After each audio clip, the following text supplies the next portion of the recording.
कैसे हैं आप लोग। हमारा फर्स्ट वीडियो आपने इंट्रोडक्शन क्लास के मतलब टाइटल के साथ देखे होंगे।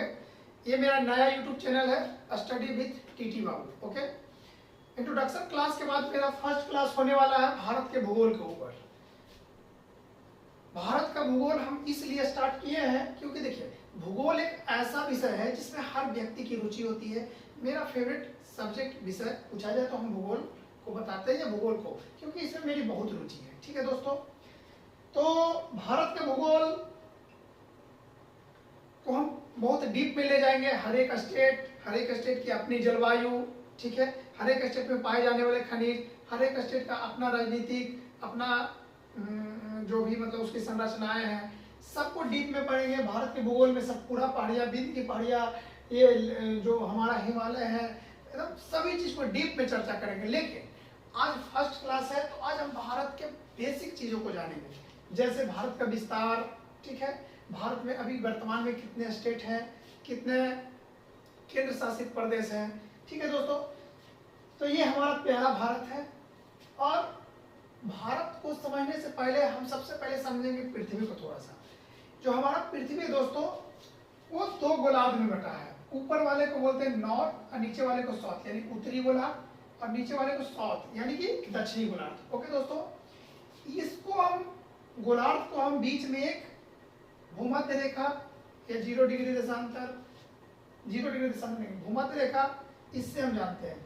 और एक होता है देशांतर रेखा, ठीक है, जिससे हम पृथ्वी को पूरब और पश्चिम बांटते हैं। तो इधर होता है ईस्ट, इधर होता है वेस्ट। ओके दोस्तों, अगर पृथ्वी को हम 4 भागों में, उत्तरी गोलार्ध, दक्षिणी गोलार्ध, पूर्वी देशांतर, उत्तरी पश्चिमी देशांतर के बीच में अगर हम बांटे तो समझना चाहिए भारत की स्थिति यहाँ बनती है उत्तरी पूर्वी गोलार्ध में।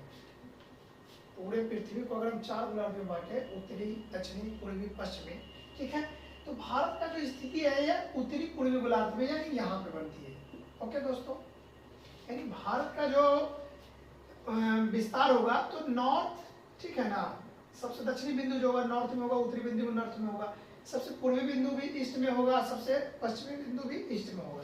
ठीक है दोस्तों, तो आइए हम समझते हैं यहाँ पे भारत की स्थिति को। भारत का सबसे दक्षिणतम विस्तार अंडमान निकोबार द्वीप समूह का इंदिरा पॉइंट है। ठीक है, लेकिन वर्तमान में इंदिरा पॉइंट जो हमारा है समुद्र में डूब चुका है, लेकिन यह भारत की है, भारत का ही है।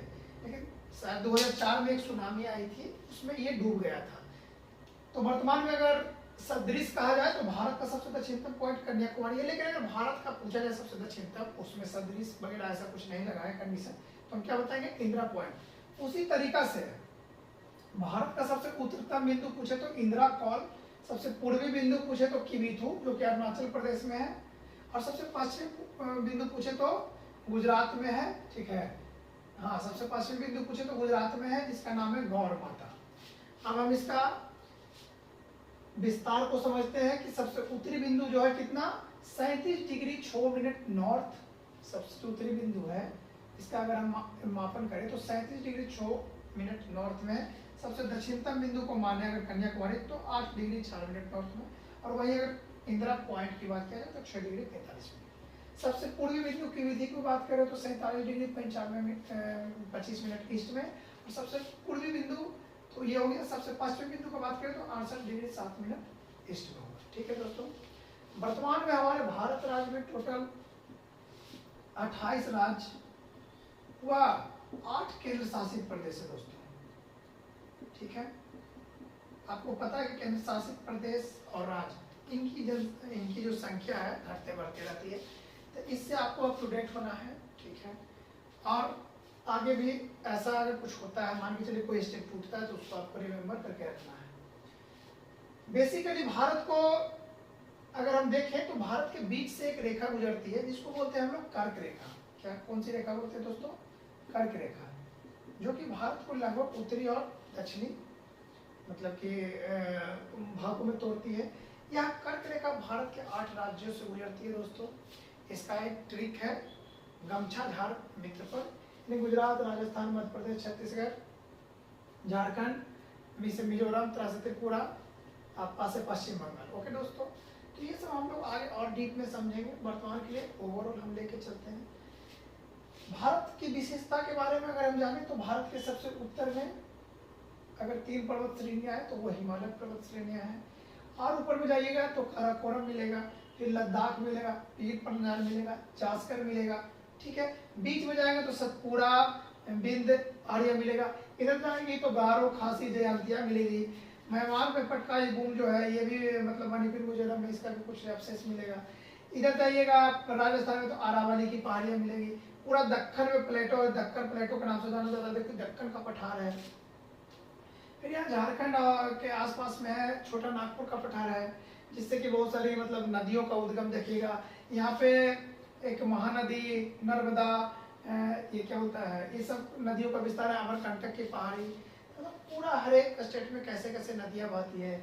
जैसे देखिए पूर्ववर्ती नदियाँ जो हिमालय के निर्माण से पहले से चली आ रही है, जैसे कि ब्रह्मपुत्रा नदी, तो भारत के अरुणाचल प्रदेश में ये प्रवेश करती है, धीरे धीरे आके यहाँ पे बंगाल की खाड़ी में गिरती है।